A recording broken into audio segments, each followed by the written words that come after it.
today, the music of Hellaverse, especially Has Been Hotel, because I love it. How are you doing? You guys having a good Twin Cities fun? Fantastic. All right, well, please help me welcome to the stage. This is going to be Sam Haft. His soundtrack, by the way, to Has Been Hotel has crossed 1 billion streams, and it's at 11 consecutive weeks at #1 on Billboard's top soundtrack chart. So please welcome Sam Haft.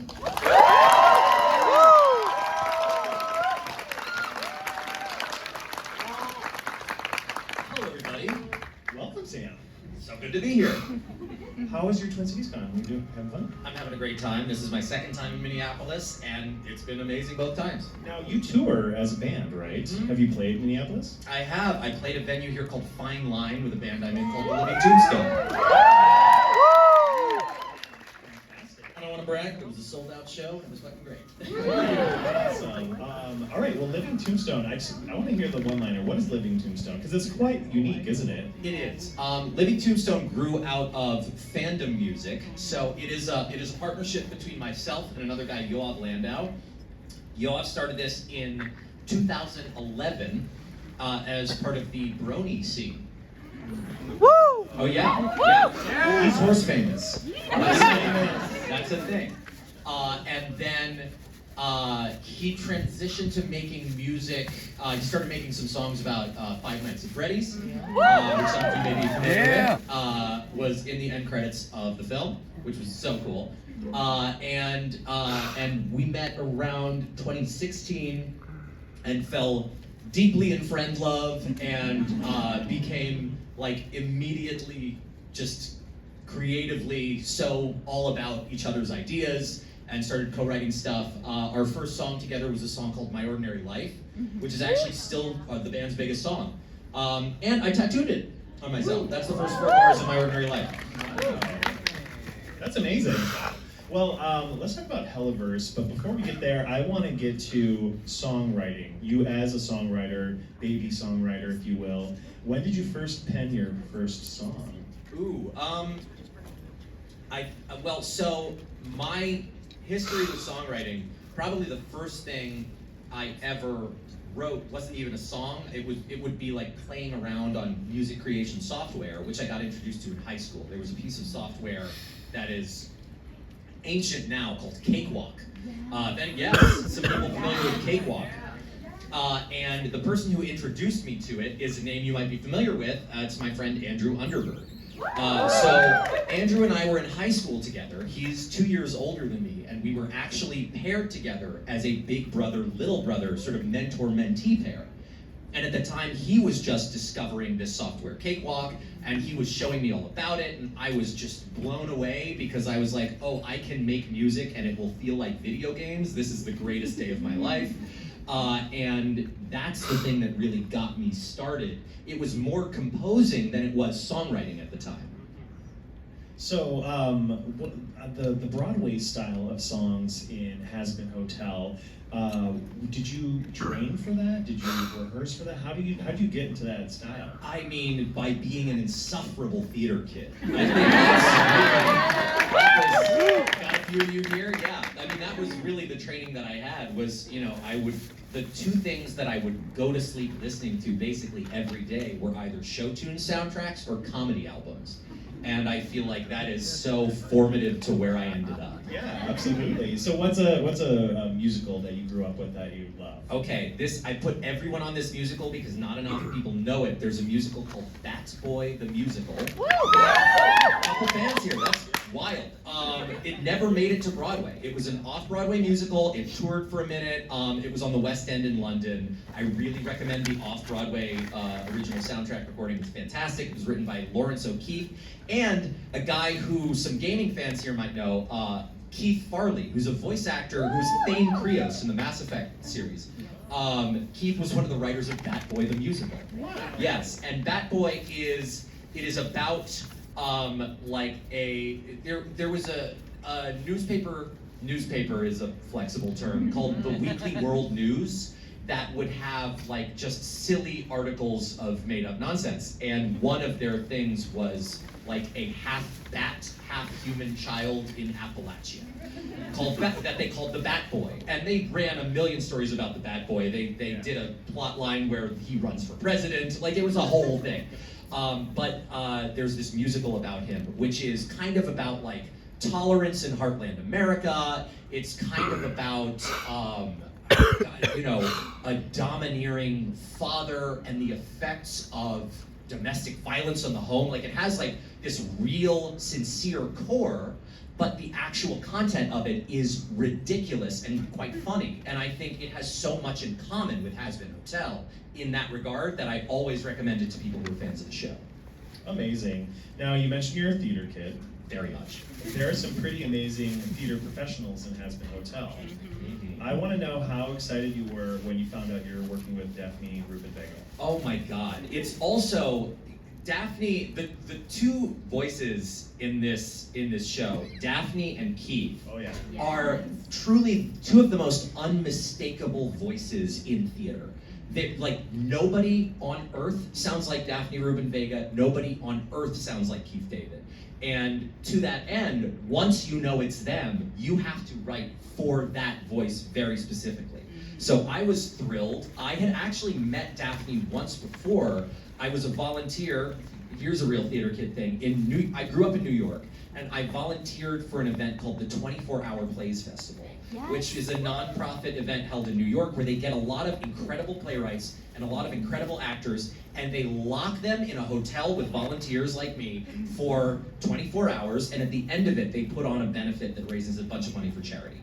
And Daphne had done that a couple times, so I'd met her a couple times, and I knew that she was a gas. And I was so excited to be able to now meet her on these terms, kind of as a peer rather than just someone who's like, wow, I really like your shows, you know? And that was so exciting. Now, you say that you have to write for the voice. I don't know how to ask this directly, but how do you do that? Like, how do you like listen to that voice, that unique voice, and write a song for that voice? So there are a couple things that we employ when it comes to writing for a voice. Thing number one is we try to consume as much of their singing as possible. And then we don't just listen to it, we also plot it out. We will find the lowest note that feels like really comfortable with a certain kind of delivery that we're looking for in the song we're writing. And we will mark that on a keyboard. We will listen for the highest note that has the delivery that we're looking for the song, and mark that on a keyboard. And we will look at that and we will be like, that's our range, that is our working area that we can create melodies within. That is a big part of it. And then another part of it is, this is a little technical, but like vowel phonation, the way they pronounce certain vowels or certain consonants will affect what sounds like it rhymes nicely and what doesn't. That's fascinating. Now, in songwriting lyrically, are you writing lyrics? Is Andrew writing lyrics? Are you sharing lyrics? Is Vivian involved? How does that work? We're really sharing, Andrew and I are really sharing every part of the process. I know a lot of music duos where one person's more music, one person's more lyrics. That's how it is with The Living Tombstone, in fact, where like Yoav is a prodigious composer and producer, and he does the bulk of the musical work, and I do the bulk of the like lyrical songy stuff. And that has been a lot of my experience with songwriting as a duo. And coming into it with Andrew, it's like really shockingly egalitarian. Because part of it is we don't have a lot of time.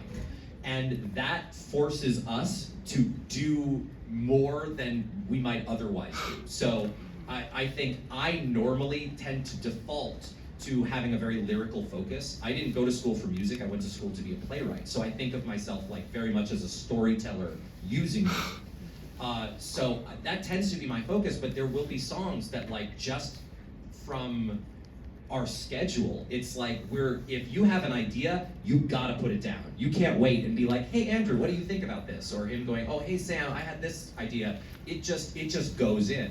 And part of that is Andrew and I work remotely. Andrew lives in New York, I live in Los Angeles. And so a lot of it is the time difference where, Andrew will go to sleep and I'll be up and I'll have an idea and I'll put it in a file, and he'll wake up and he'll look at it and he'll go, oh cool, and add on to it. And then I'll wake up and I'll open the file and I'll go, oh neat, there's this. there's a lot of trade-off in that way, and so we all take every role. A good example of this in the season 1 soundtrack was Respectless. Andrew, yay! Thank you. That was an example of a song where Andrew, I remember opening up he said, oh, I started something for this Velvet song we're doing. And I opened it up, and I honestly, like 60% of Respectless was in there. He just had this like burst of inspiration and like so captured Velvet's voice right off the bat. And then from there, it was like, okay, well, how do we finish this? How do we grow it? How do we produce this out in a way? And then Vivienne gets involved once there's a demo. It's, she's involved in the brief at the top, but then once there's a demo, then she gives notes. She might say, oh, this character wouldn't say this like that, or this implies something about a character that isn't necessarily true. There's a lot of like story editing when it comes to the lyrics, and sometimes it's stylistic because Viv is so music-brained in spite of the fact that she's not a musician or songwriter. So she will be like, oh, actually, I think Pentius's vibe is more this way than that way. And that also does happen sometimes, but I would say predominantly it's about staying true to her story, and that's most of the notes we get. What's your favorite lyric, knowing this is not an 18+ room, sorry? Okay, in all of the Hellaverse, there are so many that I really appreciate, which is a little gross because it feels like patting myself on the back. You deserve it. Oh, thank you. Thank you. One of my favorite lyrics is I'm going to use a little bit of coarse language. There's a song the first song Andrew and I co-wrote together is a song called Clown Bitch from Hellaverse. And there's a lyric in that song which is very simple, and I just feel like communicates the entire song in one phrase, which is money can't buy happiness, but it can rent you paradise. Yeah. Which I've seen someone tattoo that on themselves. It's so cool. But that, in terms of a song that is all about the commodification of desire, I love this idea that, like, yes, it's not happiness, but it's good feelings, and give me your money so I can give them to you. Love that. There's a lot of people at this Q&A mic. There sure are. You guys are off my vision range, and I turned over. I was like, wow. So I feel like this is really for you guys. So I don't need to dominate this kind of mic. So I want to maybe we'll go back and forth. So let's just throw it to an audience question. I would love to hear this. Knowing it's not an 18+ room. I just have to keep saying that. Yes.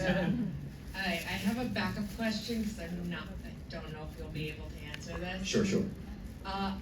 But I saw, spoilers, you can't say anything, I understand, but I saw Patrick Page's name in the upcoming...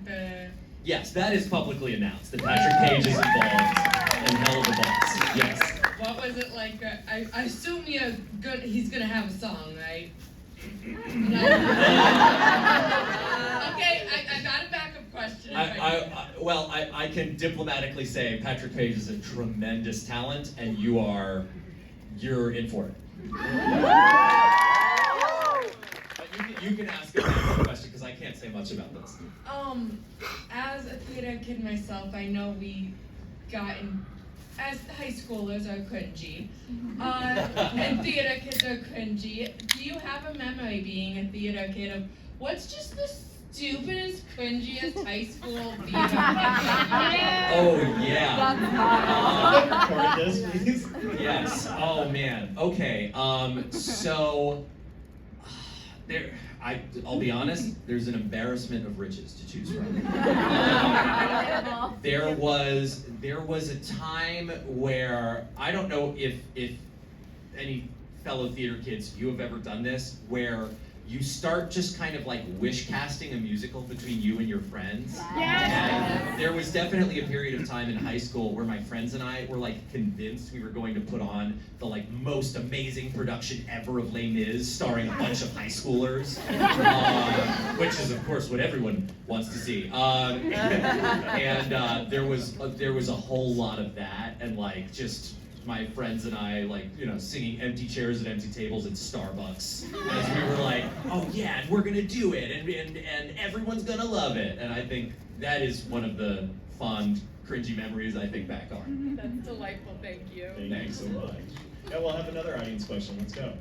Hi, my name is Kitty Monk, and since this is an 18+, my question is, would you write a song about Blitz and a horse that isn't, like, not mature, or mature? Oh my goodness, would I write a mature song about Blitz and a horse? I guess, like, kid-friendly. Yeah, well, I'll put it this way. Blitz loves horses, but I don't think he loves them like that. You know... That's a Brendan question. Yes, yeah. And I will say, like, I am very much on team give Brendan more songs. Like, in fairness, that is selfish of me because it's just like, it's me being like, I want to hang out with Brandon more. But I'm very much on that team, and I have been voicing that. Good. Yeah. He's the main character. He should. He ought to. Thank you so much. Go ahead, let's have another one. So one of the great things with the Hellaverse music is the number of genres that you get to explore with it. Is there any particular genre that surprised you for being unexpectedly fun, unexpectedly difficult, unexpectedly easy? Yeah, well, I mean, the most obvious answer here to bring things back to Clown Bitch is like K-pop was so exciting to work on a really K-pop sounding song, because I also think there are a lot of shows and projects where it's like, oh, we're trying to make a pop song, but it just sounds like a show tune song with pop instrumentation. And like really, this is genuinely one of my dreams as we, and I promise we will, release the Hell of a Boss soundtrack. One of my dreams is to use, Andrew has worked a little bit in the K-pop space. He's worked with a band called Twice and a band called Hypen, and and to use some of those industry contacts and get a real like K-pop group to cover Clown Bitch. And that is one of our dreams, and I'm voicing it out into the universe because I desperately want it to happen. I would say in terms of other things that have been really tough genre-wise, there's a song in Oops called Look at This. And that song was, the whole concept of the song is, hey Sam, can you write a song that's like 3 minutes long that nothing happens in, because the entire song itself is a distraction. Like everything important that's happening is happening outside of the song. And the whole idea of the song is like, how can you keep someone's information while communicating, keep someone's attention while communicating zero information? And that was a massive, massive challenge. And in order to try and just fill time, I was like, okay, we're jumping genres like crazy. So at first it starts, every song I do with Fizz has an accordion in it in some way. So at first it starts with that, there's the accordion bit. Then we got like circus with polka horns. Then we've got like this weird like techno thing where Fizz starts talking about cryptocurrency. We go metal a little bit. There is the bit where Fizz speaks fake Italian, by the way. Yes, that bit is an homage. I love crooner music. That bit is very specifically an homage to a traditional crooner song in Italian called Amore Scusami. And that was just, it's like a song I've always loved and I've always wanted some form of homage there. And I was like, well, how about, Crim exists, so I feel like there are Italians in flavor in Hell of a Boss, even if there are not, Italians from Italy. So I feel like let's have Fizz do something Italian flavored, but like clearly he does not speak the language. Do you have a favorite genre, I'm curious, to write in? Honestly,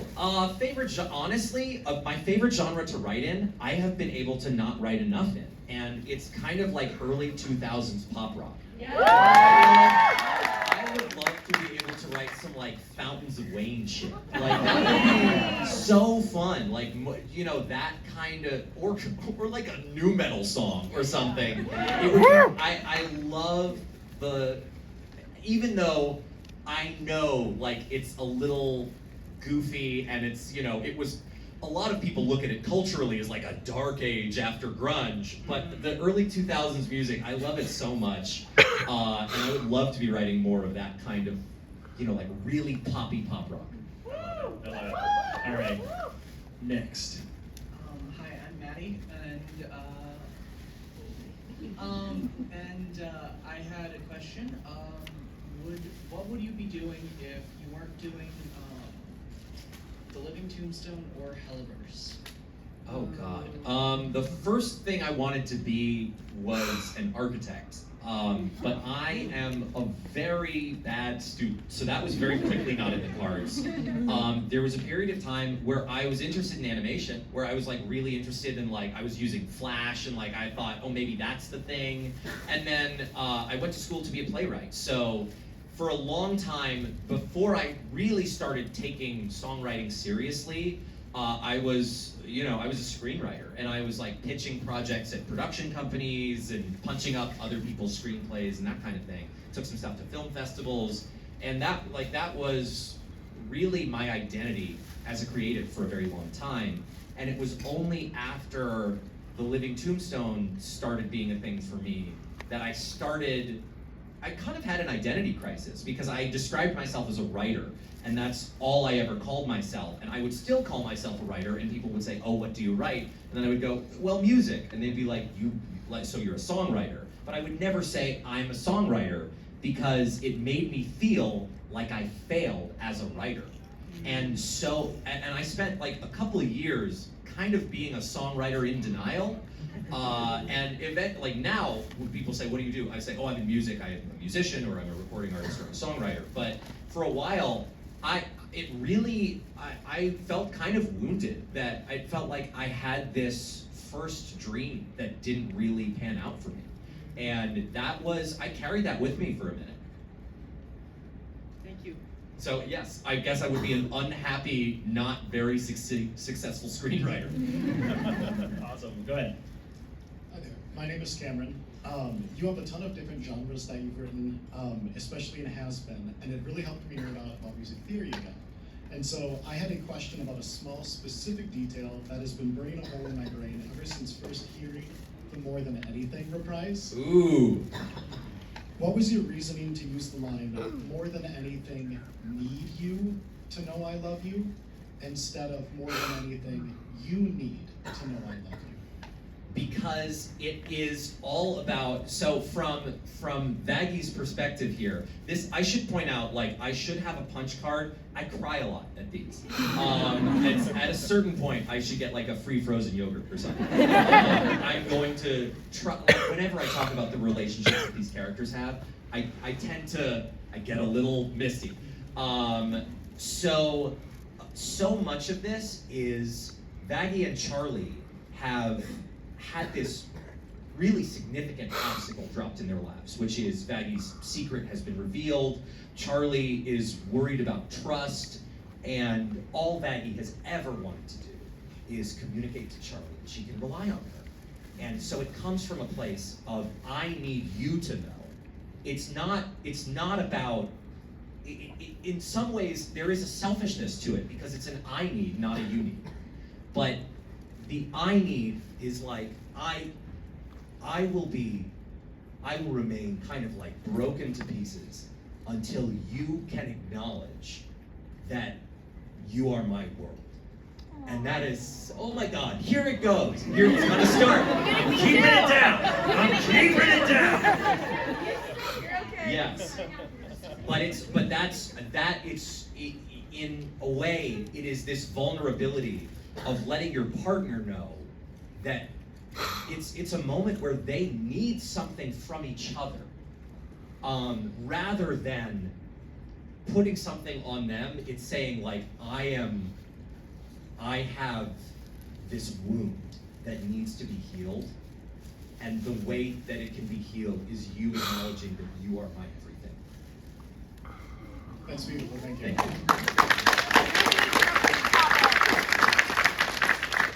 I'm Natalie, and my question is, do you have any scrap songs? And if you do, can you sing it for me? Yes. So in season 1, I've mentioned this once or twice at cons. In season 1, there was one scrap song, and that song was initially called "When You Apologize." It eventually we rewrote it and it became "It Starts With Sorry."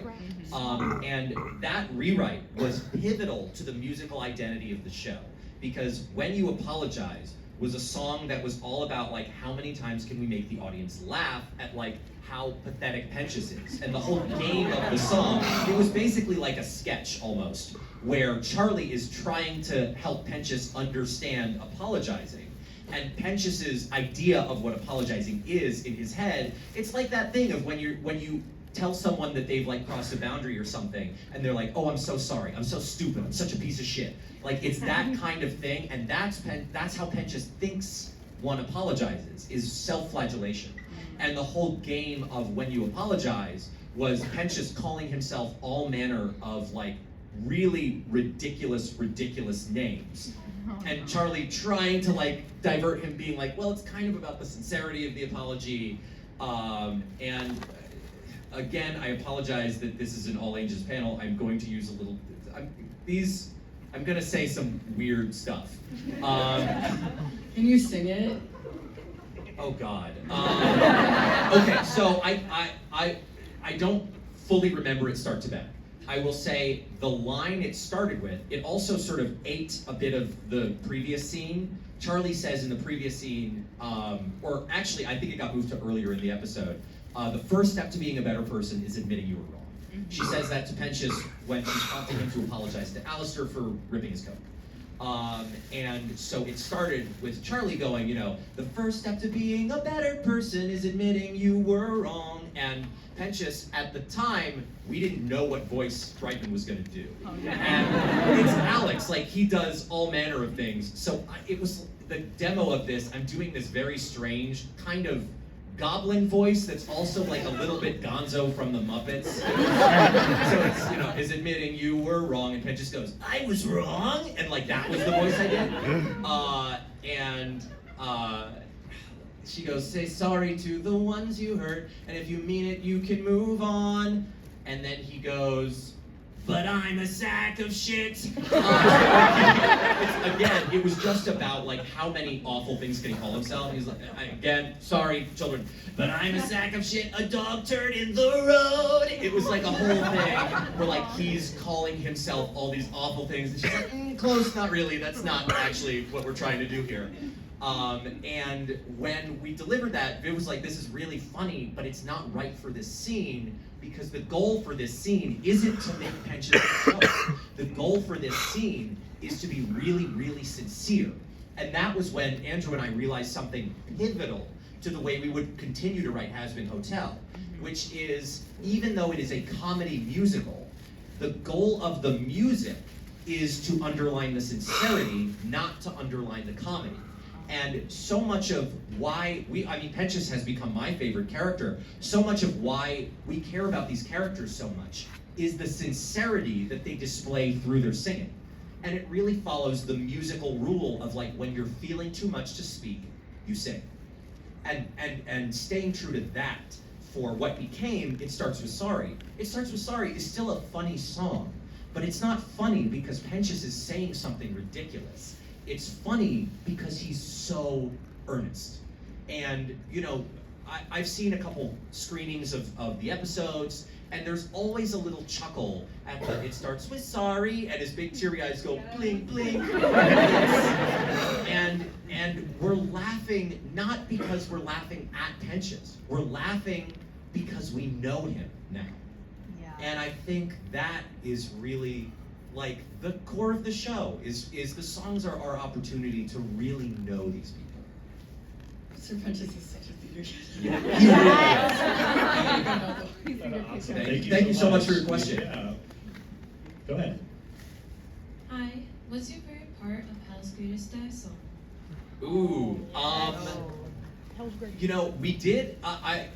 Hell's Greatest Dad is in season 1 the first instance of us getting a session musician to work on the soundtrack, and that was we knew early on that because this is some kind of like dueling energy song involving Lucifer, that we would need to in some way reference The Devil Went Down to Georgia.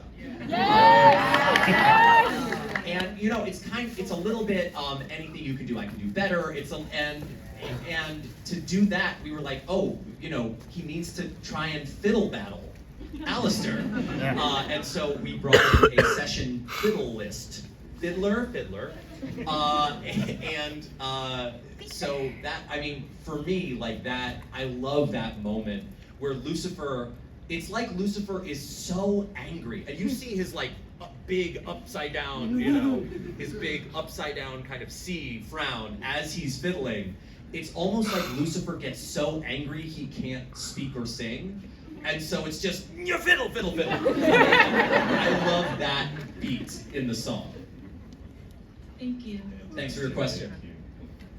Hi, I have a question. So I think a lot of people have tried to like write songs at some point in time and just to realize, wait, this is actually really hard. So what advice would you have for people that like want to write songs and like, you know, participate in music but don't necessarily have like a extensive background of training in that? So I would say the thing that I see most get in people's way with songwriting is not an inability to write a song.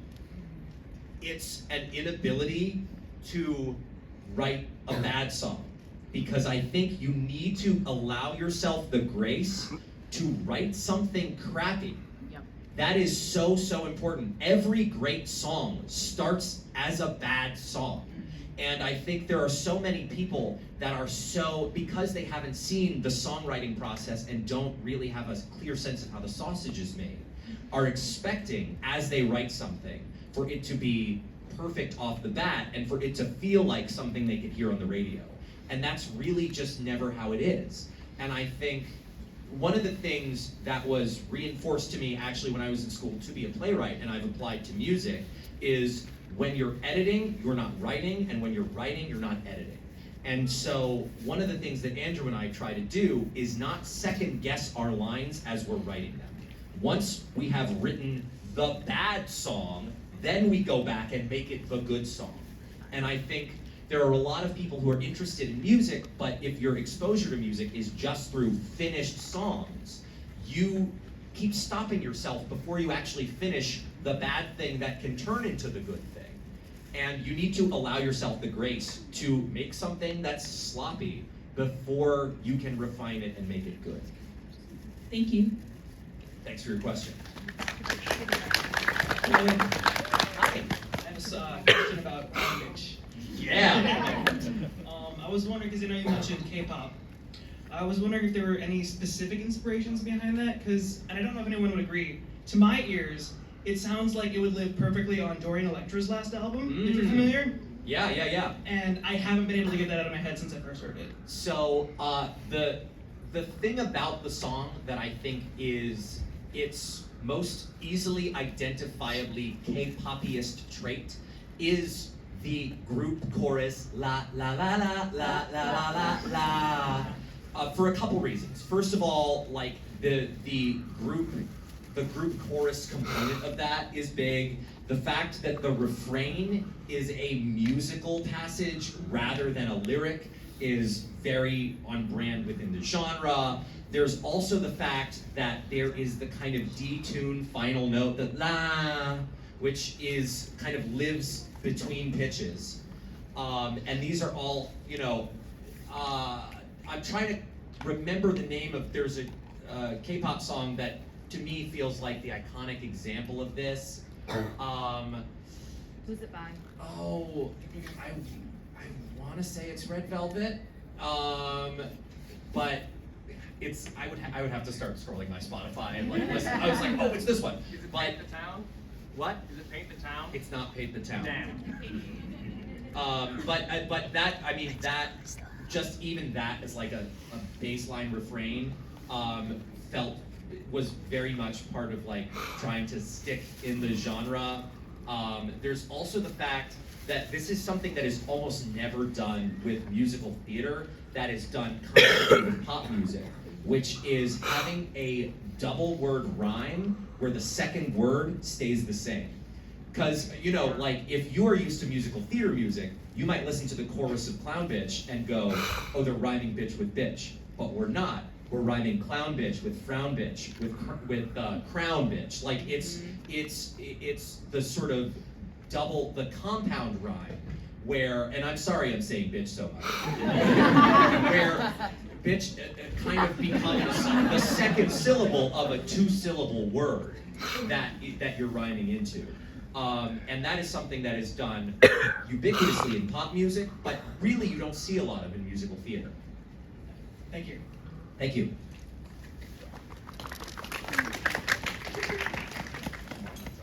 Hi, I was wondering what your approach is for finding a balance between a song that is very upbeat and fun to listen to while still addressing like very serious material inside of it. Like, I was very impressed listening to Poison to be like, wow, this is an absolute bop. Removed from its context, this could be a party song. It's fun, it's sexy, but like within the context of the show and in the lyrics, it's still about like the emotional implications of like exploitation within sex work, which is like a really hard thing to do respectfully, but I feel like it really captured both of being a great fun song that also had these really heavy emotional beats. I love talking about this.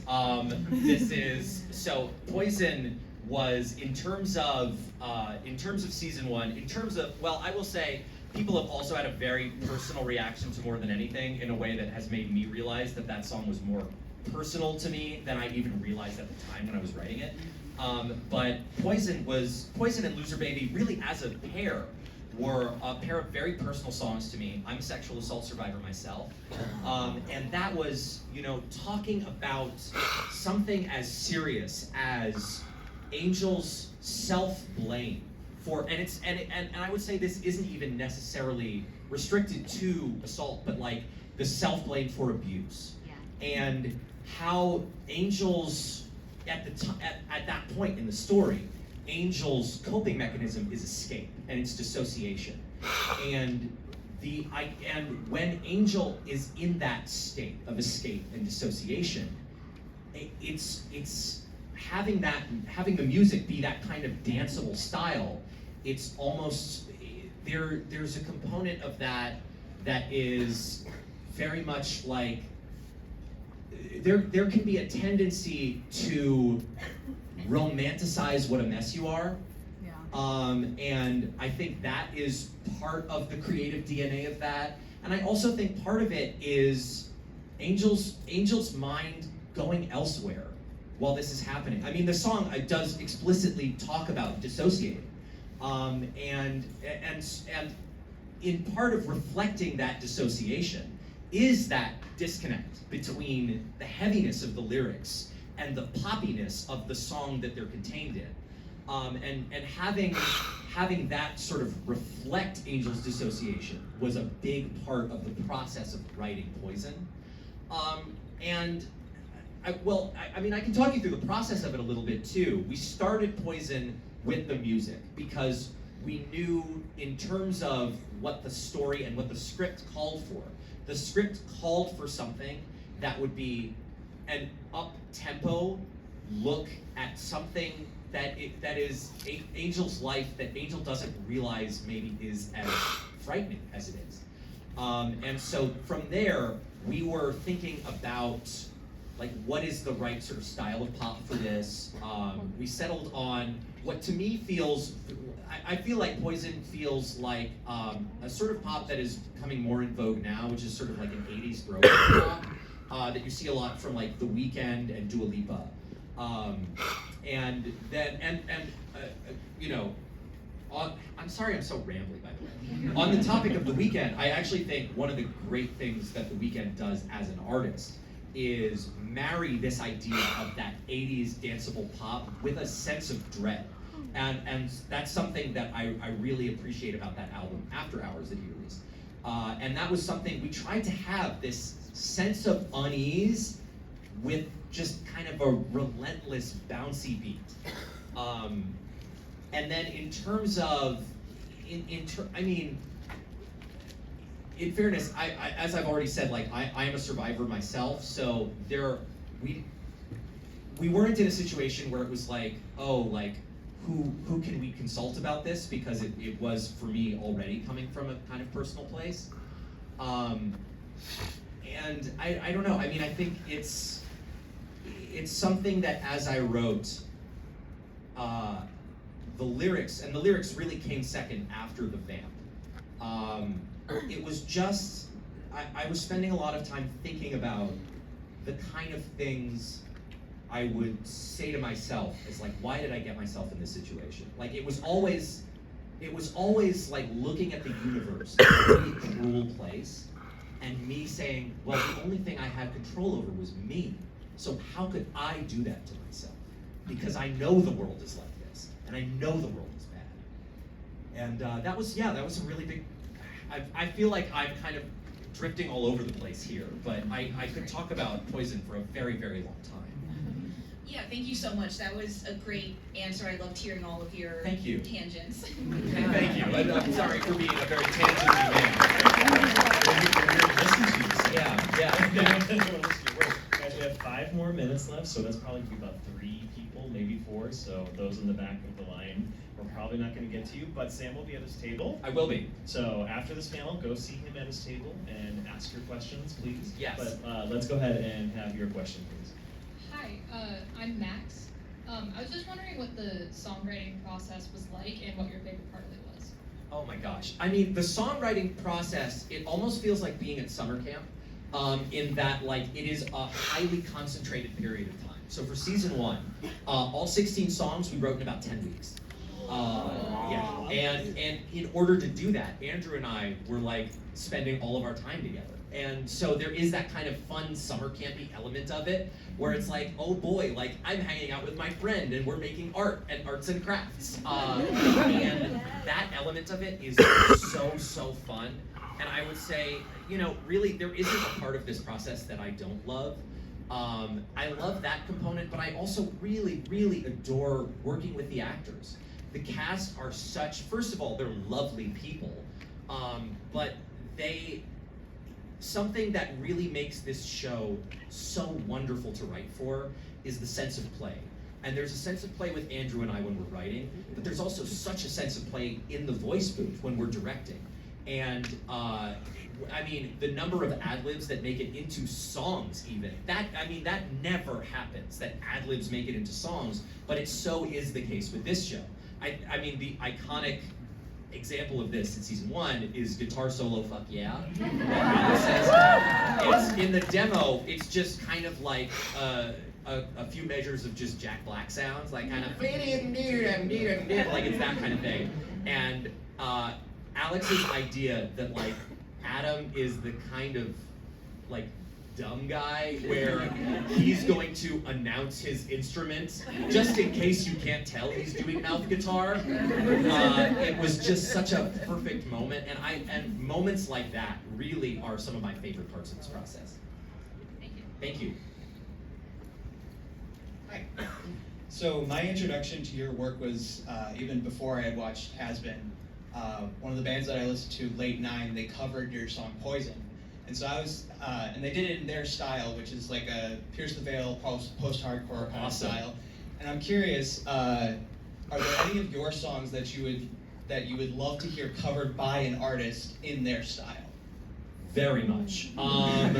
So I mean, I did mention, I know this is already like a K-pop song, and I would love to hear a K-pop band actually like really take it on. But I think something else that I daydream about this stuff with the cast and the crew all the time. I had lunch with Morgana the other day, and I was talking about the idea of getting like a ska act to do the IMP theme, like something like that. I mean, you know, I love that stuff, and although, and I've said this to a couple people who've been at the table, like I try not to, you know, listen to a bunch of fan music, in part because I don't want that inspiration to color my writing process. Yeah. But I have heard some of the like genre bent genre bent covers, and I really like. I love those. I heard, oh God, yeah, there have been a couple like cool covers of "You Will Be Okay" from Hell of a Boss. I even I liked it enough that I did one myself. I released an EP a while back where I did kind of like a more grungy cover of "You Will Be Okay." That was very fun. Yeah, I mean, I'm so all about it. Thank you. Thank you. So I do have 2 questions, if that's okay. They should take 2. Sure. I mean, I think we can go a little long. Yeah, if our room is okay. Is our room okay?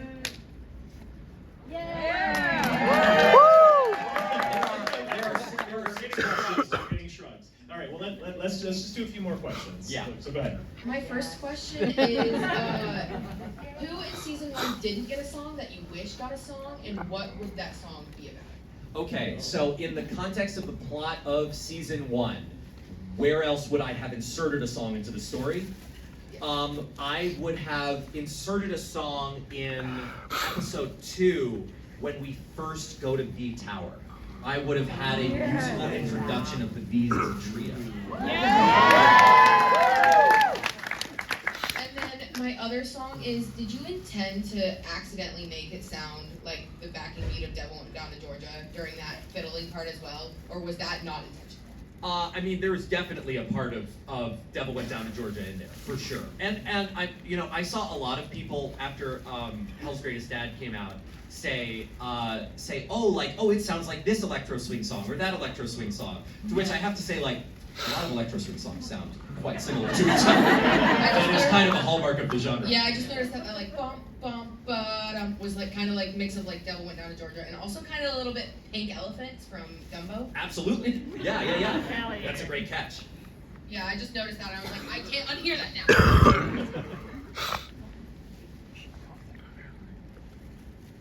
Hello. My name's Willow. I was wondering, I know a lot of the demos for Monthly Hell of a Boss out on Spotify. You have a beautiful, lovely voice. Thank you. I enjoy hearing them very often. Is there a particular demo that you're most proud of your voice or that you had the most fun doing? Yes. I have said bitch too many times. Yeah. It is, I will say, like, for the demo of that song, you know the one. Just gonna start being like, that one. Clown that. For the demo of that one, a big part of it was now realizing that, like, people, I was putting the demos up at first just to be like, hey, here's how the sausage is made, but I realized that there were so many people who were just recreationally listening to them that I was like, oh, I really gotta, like, start really singing these. Because normally what you're hearing is just kind of a reference that's there for the actors. And I just think it's kind of cool to see how the sausage is made, to upload, to see what the actors get before they go in and perform. But for that song, you know the one. That was the first time that in making the demo, I was thinking like, oh, people are gonna be recreationally listening to this. Oh, yeah. And so I need to like actually kind of perform it, rather than just give a kind of idea to the actor of like, here's what you're gonna be doing. Thank you so much. Thank you. Yeah, we probably can take just one more question. Hi, my name is Ida, and I was wondering if there was any time that you felt like you just couldn't go on.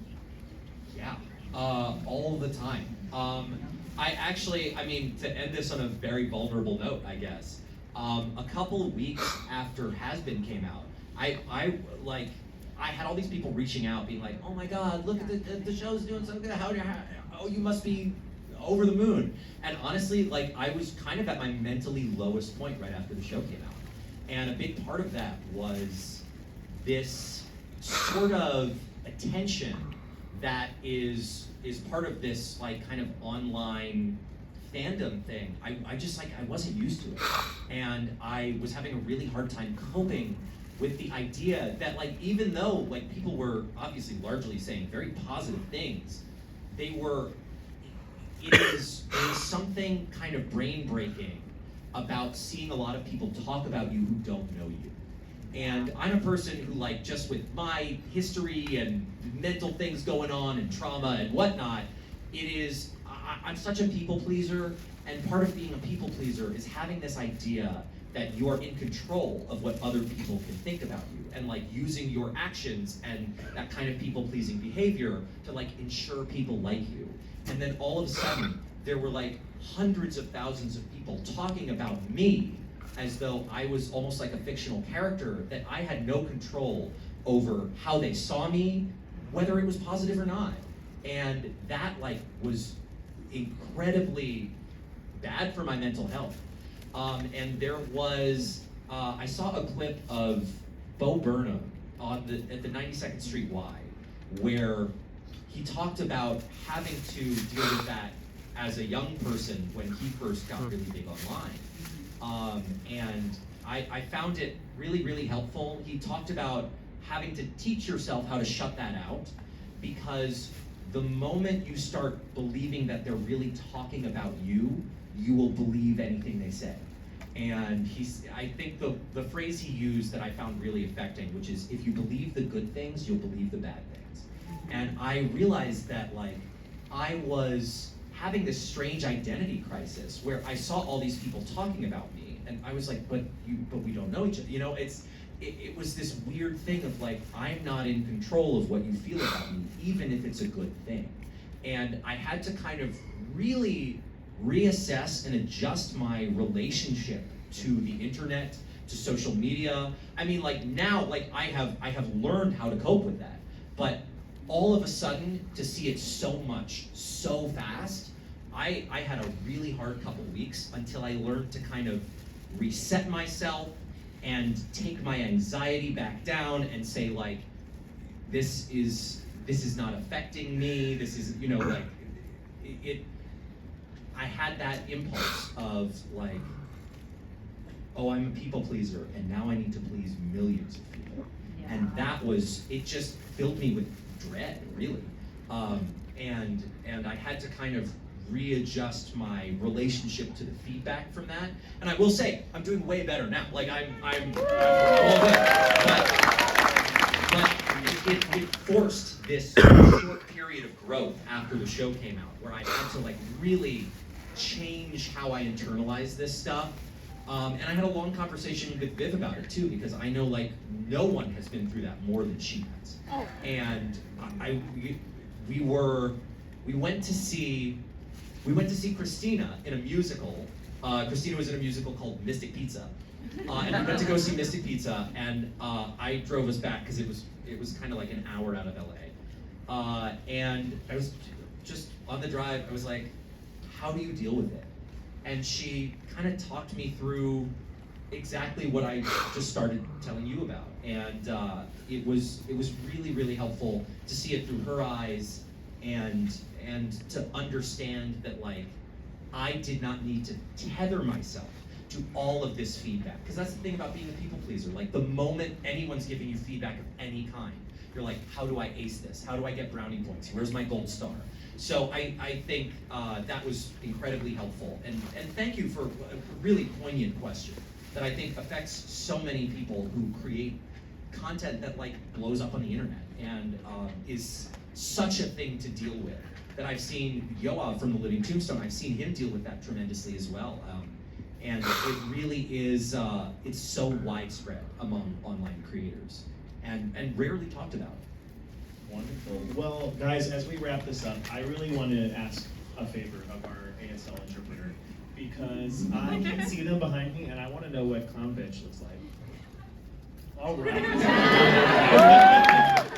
Wonderful. All right, guys. Help in thanking Sam and doing this incredible panel. Thank you so much. I will be on the table.